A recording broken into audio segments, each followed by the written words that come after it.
নমস্কার শিক্ষার্থীরা, আমি আকাশ চৌধুরী আপনাদের সবাইকে নিমবাগ গীতা ইউটিউব চ্যানেলের আজকের আরও একটি নতুন ক্লাসে স্বাগতম জানাচ্ছি। তা শিক্ষার্থীরা, আজকের ক্লাসে আমরা মা দুর্গার পুষ্পাঞ্জলি মন্ত্র তথা মহাসপ্তমীর পুষ্পাঞ্জলির মন্ত্র নিয়ে আলোচনা করব এবং পরবর্তী দুটি ক্লাসে আমরা একে একে মহা অষ্টমীর পুষ্পাঞ্জলি এবং মহানবমীর পুষ্পাঞ্জলির মন্ত্র আপলোড করব। আপনারা অষ্টমী এবং নবমীর পুষ্পাঞ্জলির মন্ত্রটিও আগামী দুদিনের মধ্যে পেয়ে যাবেন। তা শিক্ষার্থীরা, এখানে আমরা স্ক্রিনে দেখতে পাচ্ছি যে মহাসপ্তমী অর্থাৎ দুর্গাপূজার যে সপ্তমী, অষ্টমী নবমী এই 3 দিনের পুষ্পাঞ্জলির কিন্তু আলাদা আলাদা মন্ত্র। তা সপ্তমীর দিনের যে পুষ্পাঞ্জলির মন্ত্র যে 3টা আছে সেই মন্ত্রগুলো এখানে দেওয়া আছে। আমরা একে একে 3টে মন্ত্রই ভালো করে প্র্যাকটিস করব। তা দেখুন, এখানে এই পৃষ্ঠায় 2টি মন্ত্র এবং পরবর্তী পৃষ্ঠায় বাকি মন্ত্রগুলো দেওয়া আছে। তা মূলত হলো প্রথমে 3টা মন্ত্র, তারপরে এই পুষ্পাঞ্জলি নিবেদনের মন্ত্র এবং এর পরবর্তীতে পুষ্পাঞ্জলি নিবেদনের পরে আমাদেরকে প্রণাম মন্ত্র পাঠ করতে হবে। তা চলুন আমরা আর কথা না বাড়িয়ে আমাদের আজকের এই পুষ্পাঞ্জলি নিবেদনের মন্ত্রের প্রথম থেকে আমরা শুরু করি। প্রথমে আমরা উচ্চারণগুলো লক্ষ্য করি। তা দেখুন, এখানে লেখা নমঃ আয়ুর্দেহি যশো দেহি ভাগ্যম ভগবতী দেহি মে পুত্রান দেহি ধনম দেহি সর্বান কামাশ্চ দেহি মে। তা দেখুন, আমরা প্রথমে কি করব? আমরা প্রথমে চন্দন মিশ্রিত পুষ্প এবং বিল্লপত্র অর্থাৎ বেলপাতা, বিল্লপত্র মানে বেলপাতা এবং পুষ্প অবশ্যই চন্দন অর্থাৎ চন্দন মিশ্রিত পুষ্প এবং বেলপাতা আমরা হাতে করজোড়ে নিব। নেওয়ার পরে আমরা এই মন্ত্রগুলো পাঠ করব। তা প্রথম মন্ত্র নমঃ আয়ুর্দেহি, নমঃ বিসর্গ থাকায় হ, তাহলে নমঃ নমঃ, ঠিক আছে? এখানে হটা উজ্জ্বরূপে থাকবে নমঃ, যেহেতু একটা লাইনের মাঝখানে এখানে আছে, একটা লাইনের মাঝখানে যদি বিসর্গ থাকে তাহলে এরকম উজ্জ্বরূপে হটা উচ্চারিত হবে। তাহলে নমঃ আয়ুর্দেহি যশো দেহি, অন্তস্থ জয়ের উচ্চারণ হলো ইয়ো, ঠিক আছে? ইয়ো, তাহলে যশো দেহি, নমঃ আয়ুর্দেহি যশো দেহি ভাগ্যম ভগবতী দেহি মে। এখানে দেখুন একটা অনুস্বার আছে, অনুস্বারের উচ্চারণ হলো ম, যেহেতু অনুস্বার উচ্চারণ ম তাহলে ভাগ্যম। আর গয়ের সাথে একটা অন্তস্থ জফলা আছে, ঠিক আছে? গয়ের সাথে একটা অন্তস্থ জফলা আছে, তাহলে ভাগ্য, এভাবে ভাগ্য।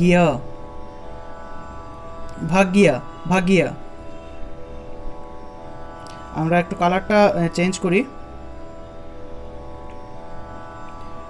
এখানে দেখুন ভাগ্য রূপে উচ্চারিত হবে, আর কি ভাগ্য রূপে উচ্চারিত হবে।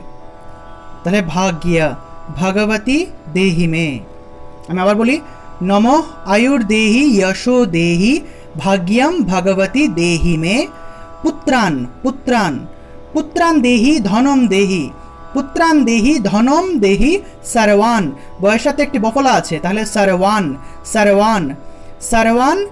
কামাশ্চ দেহি মে, বা কামাশ্চ এভাবে বলতে পারি, সর্বান কামাশ্চ দেহি মে। তারপরে মন্ত্র 2 নম্বরটা হর পাপম হর ক্লেশম হর সুখম হরাসুখম। এই সুখ মানে হলো দুঃখ, আর এই সুখ মানে হলো আনন্দ, ঠিক আছে? এটা হলো সুখ মানে হলো দুঃখ বোঝায়, আর এই সুখ হলো আনন্দ।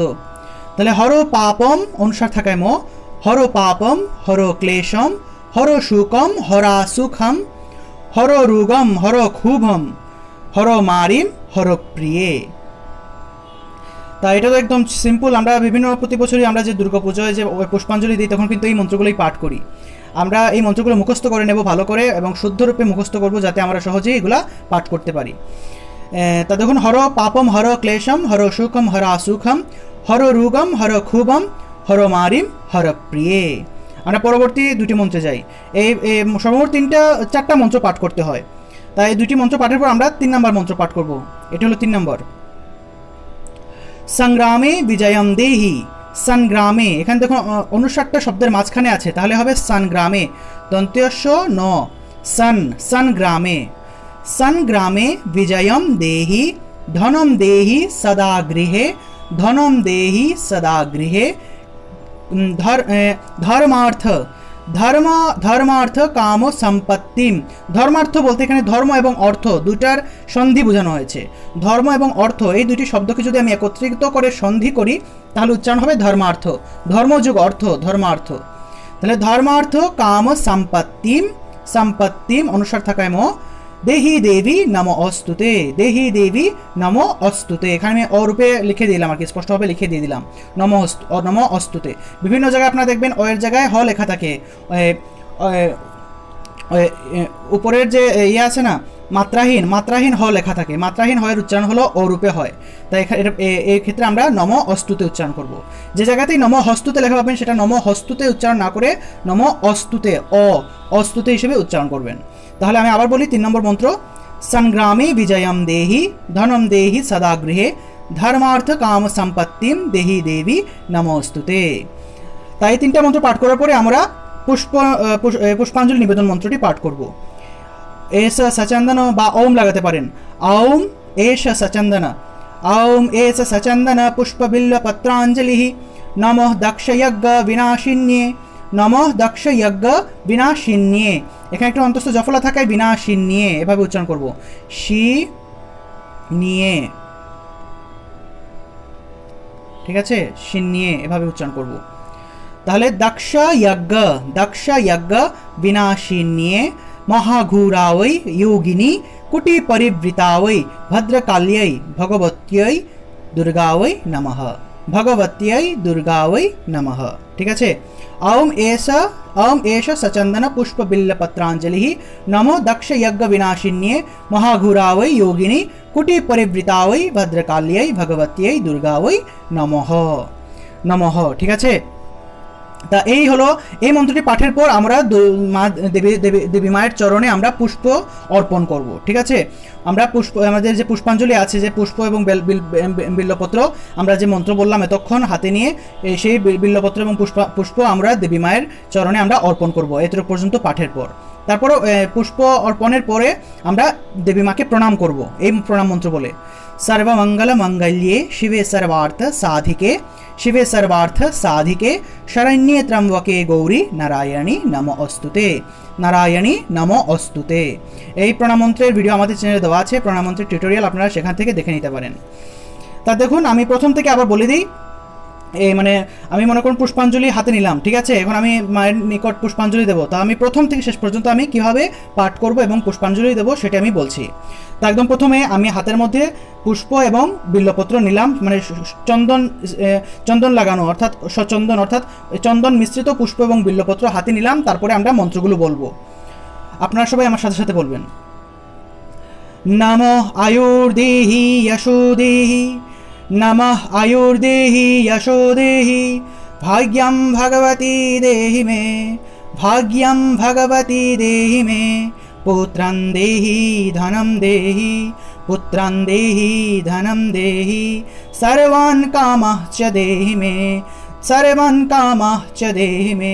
কামঃ চ বলতে পারেন অথবা কামাংশ্চ, কামাশ্চ, কামাশ্চ অথবা কামাহ চ, তালবস্যটাকে বিসর্গ হিসেবে উচ্চারণ করতে পারেন। তাহলে কামাহ চ, কামাহ চ, সর্বং কামাহ চ দেহি মে, হরো পাপম হরো ক্লেশম, হরো পাপম হরো ক্লেশম, হরো সুখম হরা সুখম, হরো সুখম হরা সুখম, সুখম হরো সুখম হরা সুখম, হরো রোগম হরো ক্ষোভম, হরো রোগম হরো হরক্ষোভম।